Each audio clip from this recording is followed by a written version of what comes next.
Jason Minnix of ESPN San Antonio with Armen and Levack on 104.5 The Team. Minnix, how's your summer going, man?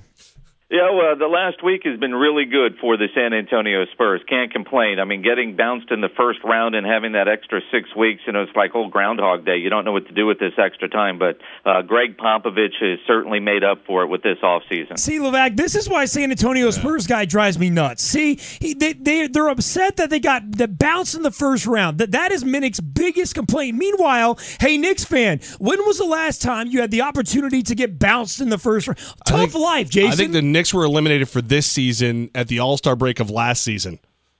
True. And I think it was closer to Christmas, not the All-Star break. I mean, you look at it, but that's the expectation in San Antonio, and it hasn't always been that way. Now, I've been in San Antonio since 1993. I remember the days of, getting to the first round or getting to the second round. But when you look at what the Spurs have done since winning that championship in 1999 against the New York Knicks there at Madison Square Garden, and the level of success that they've been able to maintain, getting bounced in the first round is a huge disappointment. Making it to the second round of the Western Conference Finals, the expectation for the Spurs is championship or bust. Yeah, we feel really bad for you, Jason. We do. Pardon me if I don't shed a tear. I can feel the sympathy, man. Are you guys literally planning the parade right now?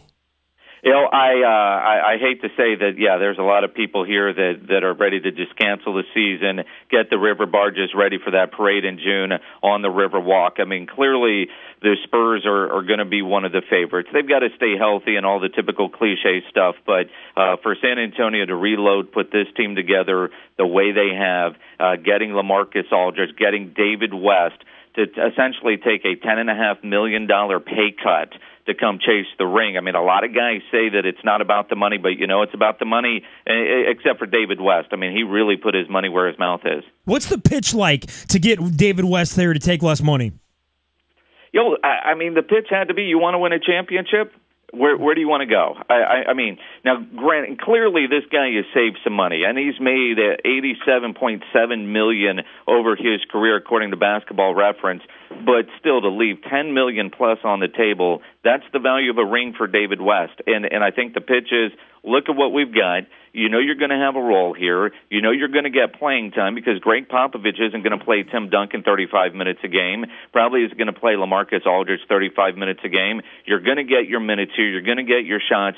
You want to win? Come to San Antonio. Jason Minnix, afternoon drive host, ESPN San Antonio with Armen and Levack on the team. How similar is that pitch to what has to be said to Manu Ginobili and Tim Duncan to come back for another season?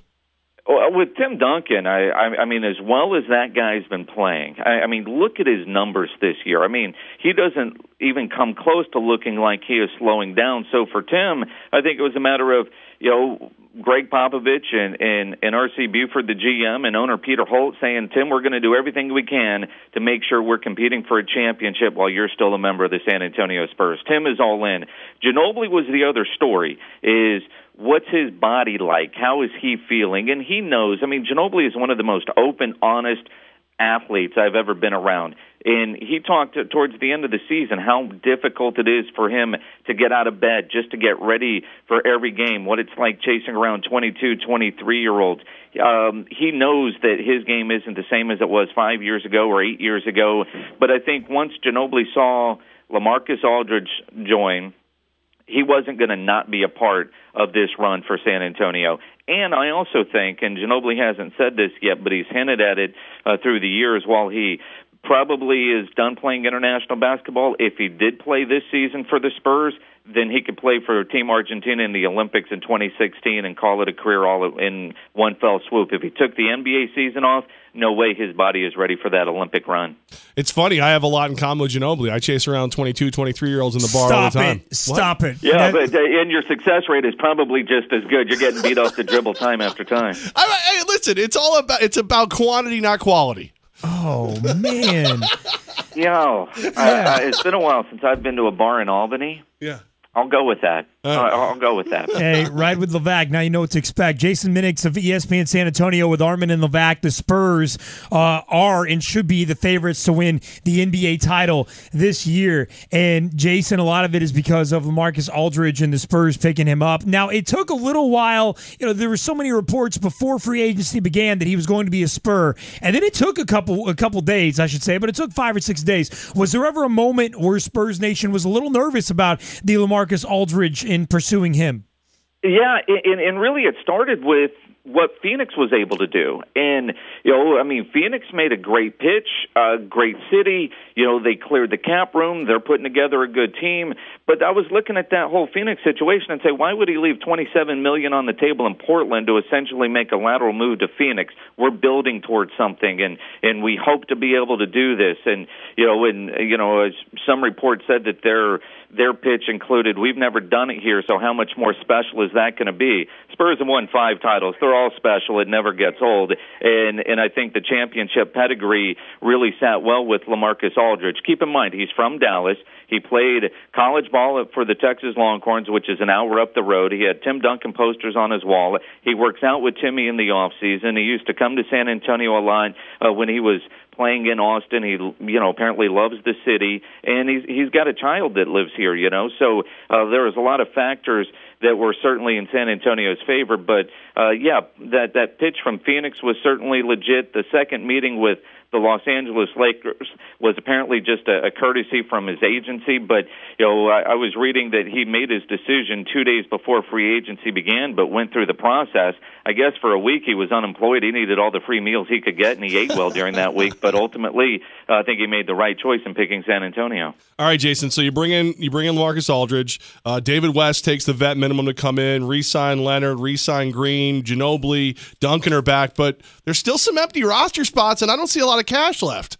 There's not a lot of cash left, and the Spurs are going to fill it out with a lot of veteran minimum guys. There's some reports, as much as it would be difficult for Spurs fans to see Ray Allen in the silver and black. There's some reports that Ray Allen could come out of retirement. What the Spurs really need, though, is a legit center. There is no 5 on this basketball team. I think they need another backup point guard with Corey Joseph signing that 4-year, $30 million deal with Toronto. So I think they need a center, they need a guard, and they need another shooter off the bench to kind of replace what Marco Bellinelli gave the Spurs last season after he bolted for Sacramento.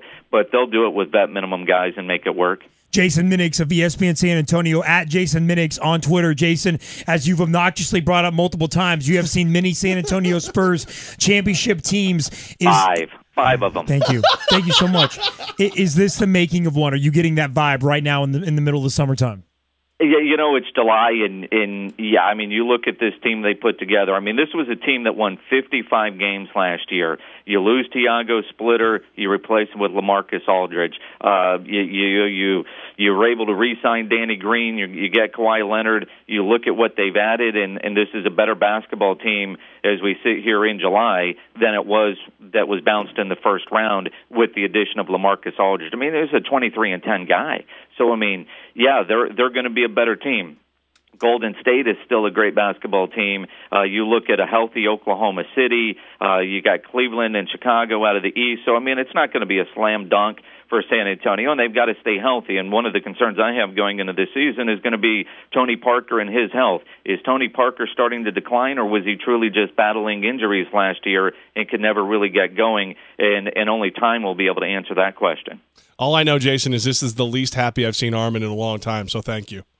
Hey, man, you know what? Celebrate that you got J.J. Barea. You're just evil. Hate the Spurs. Love you guys. Love Jason Minnix. Jason Minnix. Is this what it sounds like when I talk as a Yankee fan? Is this what this sounds like? A little bit, yeah. Okay, all right, now I know. We call him Pinstripe Pants, Jason, so that's how he rolls. ESPN San Antonio's Jason Minnix, at Jason Minnix on Twitter. Love you, brother. Thanks for calling today, man. Appreciate your time. Guys, have fun. Go Spurs, go.